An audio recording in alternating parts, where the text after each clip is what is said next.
हे दोस्तों, स्वागत है आप सबका हमारे YouTube चैनल पर हॉन्टेड सफ़र में। आज मैं लेकर आया हूँ रेडिट की ऐसी कहानी जिसके बारे में कल्पना करना भी बहुत ज़्यादा मुश्किल है कि ऐसा सच में हो सकता है किसी के साथ या नहीं।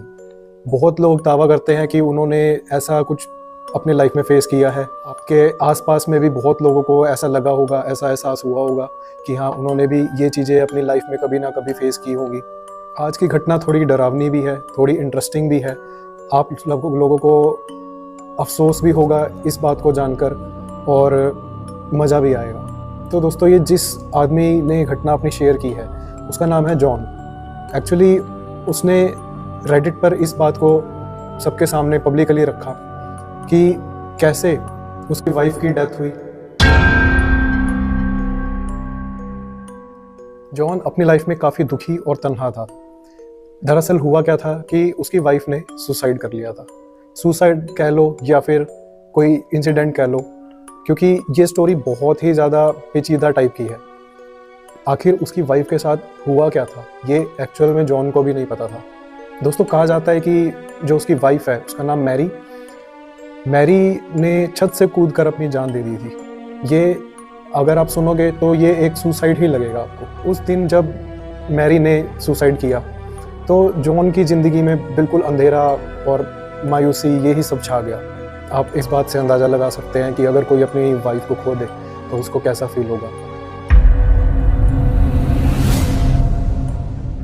उसने कभी सोचा भी नहीं था कि उसकी लाइफ ऐसे बदल जाएगी।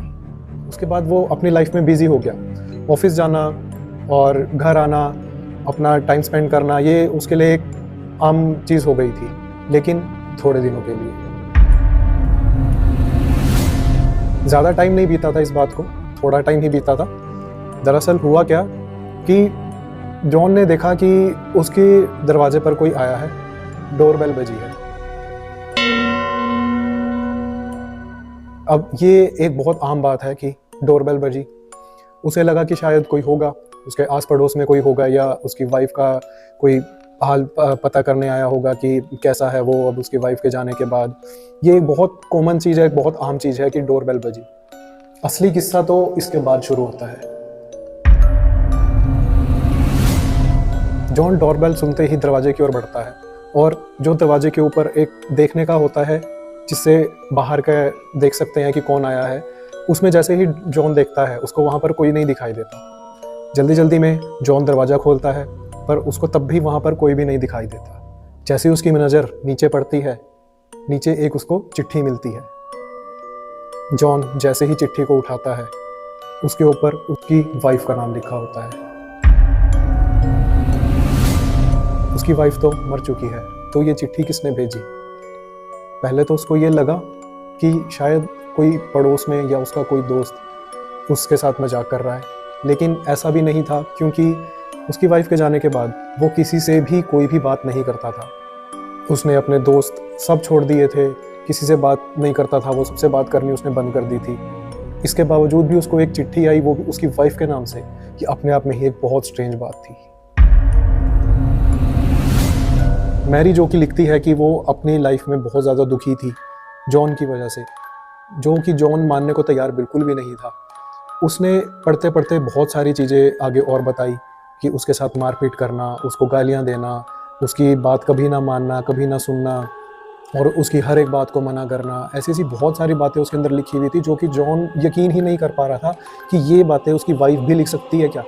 दरअसल जॉन तो इतना ज़्यादा हैरान था कि उसकी वाइफ ने ये सुसाइड अटैम्प्ट किया क्यों था, उसकी वाइफ क्यों छत से कूदी थी, ऐसा हुआ क्या था। दरअसल जॉन के सामने ही ये घटना घटी थी। जॉन ने उसको पीछे से आवाज़ भी लगाई थी, मैरी मैरी मैरी, लेकिन उसको तब भी उसने कोई भी जवाब नहीं दिया। वो सिर्फ पीछे मुड़ी और छत से कूद गई। जॉन के लिए तो ये विश्वास करना ही मुश्किल हो गया था कि उसकी आंखों के सामने ये सब हो रहा है। उसको तो ये एक सपने से कम ही लग रहा था। अब जॉन बहुत ही ज़्यादा परेशान और डिप्रेस्ड हो गया था इस बात से जो उसने चिट्ठी के अंदर पढ़ा, क्योंकि उसके हिसाब से तो वो कुछ भी सच नहीं था, ऐसा कुछ भी नहीं था। लेकिन फिर भी मैरी के नाम से एक चिट्ठी आना और उसके अंदर ये सब बातें लिखी होना, जॉन के लिए तो यकीन करना बहुत ज़्यादा मुश्किल था। जॉन ने फटाफट उस चिट्ठी को आग में जला दिया। फिर वही सेम उसका जो डेली रूटीन था कि ऑफिस जाना, उसके बाद घर आना, खाना बनाना और खुद खाना, तो जॉन उसी के अंदर बहुत ज़्यादा बिजी हो गया था। अब अगले दिन जॉन सुबह उठता है, ऑफिस के लिए तैयार होता है, दोबारा से एक डोरबेल बजती है। वो दरवाजे की तरफ जाता है, दरवाज़ा खोलता है, आज भी उसको कुछ नहीं मिलता। आज भी उसको सिर्फ एक चिट्ठी ही मिली, और वो भी मैरी के नाम से। जॉन इस बात से बहुत ज़्यादा परेशान हो गया था कि आखिर ये उसकी लाइफ में हो क्या रहा है। मैरी, जो कि उसकी वाइफ अब इस दुनिया में है ही नहीं, उसके नाम से उसको चिट्ठी आ कैसे रही है? कौन उसके साथ ये मजाक कर रहा है? या ये उसके लिए विश्वास करना ही मुश्किल हो गया था कि उसके साथ ये सब चल क्या रहा है। वो फिर से उस चिट्ठी को खोलता है, उसके अंदर सभी बातें वैसी की वैसी ही लिखी हुई थी। कुछ शब्द इधर उधर थे, लेकिन बात एक ही थी कि जॉन उससे प्यार नहीं करता था, वो उसका ध्यान नहीं रखता था। इसी के बारे में सब कुछ उसके अंदर लिखा हुआ था। जॉन आज भी हैरान था कि ये मजाक कर कौन रहा है। वो गुस्से में उसी चिट्ठी को दोबारा से आग में फेंक देता है। अब जैसे ही जॉन ने उस चिट्ठी को आग में फेंका, उसे ऊपर से एक आवाज़ आई। जैसे ही वो ऊपर की तरफ जाने लगा, सीढ़ियाँ चढ़ते चढ़ते उसको आवाज़ और तेज आने लग गई। जॉन को चलते चलते अचानक से सिर में दर्द शुरू हो गया। बहुत तेज सिर में दर्द उसके हो रहा था उस टाइम। जॉन का ध्यान एकदम अपने कमरे की दीवार पर जाता है। वो देखता है कि दीवार पर कुछ लाल रंग से लिखा हुआ है। जॉन की नज़र जैसे ही उसके ऊपर पड़ती है, उसके ऊपर लिखा था, क्या तुम्हें थोड़ा सा भी पछतावा है?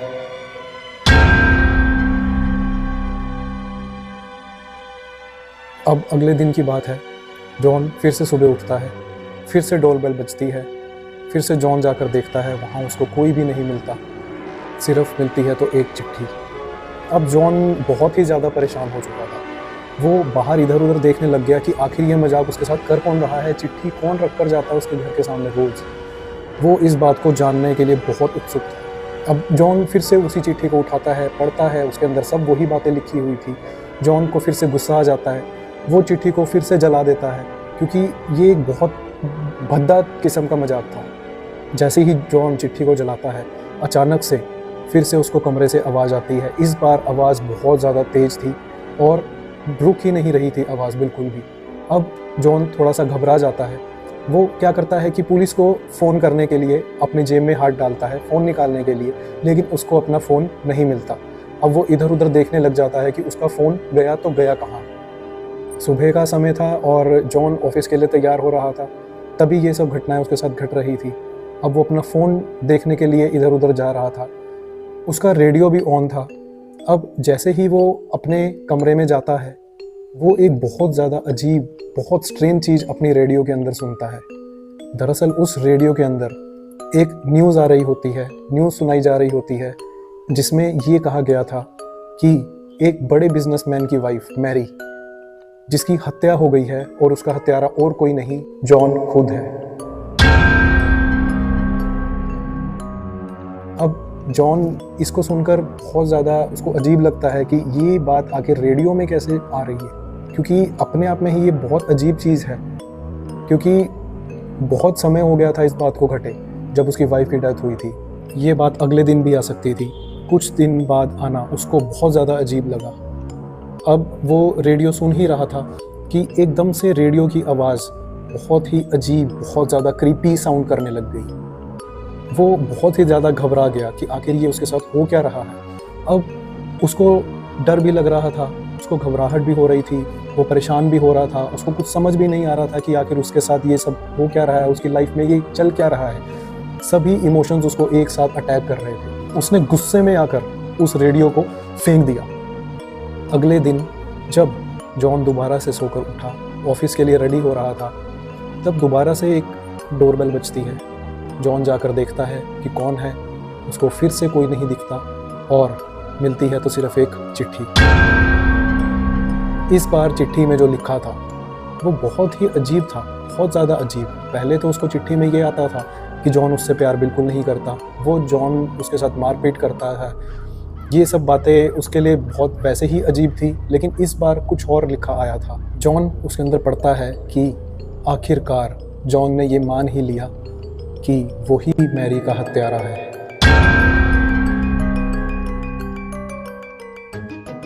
अब ये बात शायद इसलिए भी सच हो सकती है क्योंकि रेडियो के अंदर जब उसने सुना था कि जॉन ही मैरी का हत्यारा है, तो उसने गुस्से में आकर रेडियो को तोड़ दिया। अब हो सकता है कि ये बात सच भी हो और हो सकता है कि ये बात झूठ भी हो, लेकिन ये बात किसी को आखिर पता कैसे। जॉन फिर से उस चिट्ठी को जला देता है और गुस्से में आकर ड्रिंक करने लग जाता है। अब ड्रिंक करते हुए वो इसी चीज़ के बारे में बार बार सोचता रहता है। हो सकता है कि ये कोई उसके साथ मजाक है या क्या है। वो बहुत ज़्यादा परेशान हो जाता है और बहुत ज़्यादा ड्रिंक कर लेता है। इसी चक्कर में वो इतना ज़्यादा ड्रिंक कर लेता है कि उससे अब खड़ा भी नहीं हुआ जाता। वो बेहोशी की हालत में नीचे बैठ जाता है। कुछ ही पल में वो देखता है कि वो अपने घर के टेरिस पर है, वही टेरिस जहाँ से उसकी वाइफ ने यानी मैरी ने कूदकर अपनी जान दी थी। अब वो वहीं पर था, उसके सामने उसकी वाइफ मैरी खड़ी थी।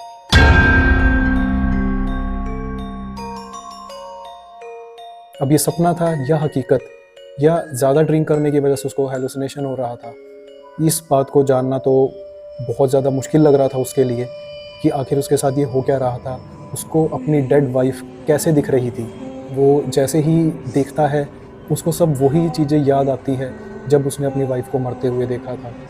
वही टाइम, वही मौसम, वही सीन सेम टू सेम उसके सामने रिपीट हो रहा था। जॉन ने अपनी तरफ से पूरी कोशिश की इस बार कि उसकी वाइफ किसी ना किसी तरीके से मान जाए। उसने बहुत सॉरी फील किया कि अगर ऐसा कुछ है तो आज के बाद ऐसा नहीं होगा, लेकिन वो बहुत ज़्यादा अपनी लाइफ के अंदर अकेला हो गया है। वो बिल्कुल भी नहीं चाहता कि उसकी वाइफ ऐसे सुसाइड कर ले, तो वो बहुत ज़्यादा उसको मनाने की कोशिश करता है, लेकिन उसकी वाइफ बिल्कुल भी नहीं उसकी बात मानती और वो बस एक ही बात बार बार बोलती रहती है कि तुम मुझसे प्यार नहीं करते, तुम मेरे साथ बहुत गलत बर्ताव करते थे। और यही सब बातें बार बार बोल बोल कर उसने जॉन को बहुत ज़्यादा परेशान कर दिया।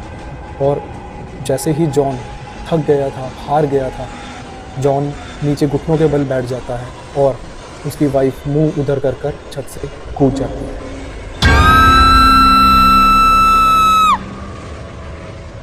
अब जॉन ने ये फैसला कर लिया था कि शायद अब उसको पूरी ज़िंदगी इसी के साथ जीना पड़ेगा। ये गम उसको हमेशा उठाना पड़ेगा कि उसकी वजह से ही उसकी वाइफ की जान गई है। अब वो एक आत्महत्या थी या वो खुद एक उसका हत्यारा था, ये बात उसको अब सारी ज़िंदगी अपने साथ लेकर चलनी पड़ेगी। अभी भी ये बात सॉल्व नहीं हुई कि उसको ये सब चिट्ठियाँ कहाँ से और कैसे आ रही थी। अभी भी वो यही सोचता है कि शायद वो ज़्यादा ड्रिंक करने की वजह से ये सब सोचने लग गया, या फिर उसको कोई बुरे सपने आते थे, या फिर हो सकता है कि उसके साथ कोई मजाक कर रहा हो। आज भी ये बात एक रहस्य है।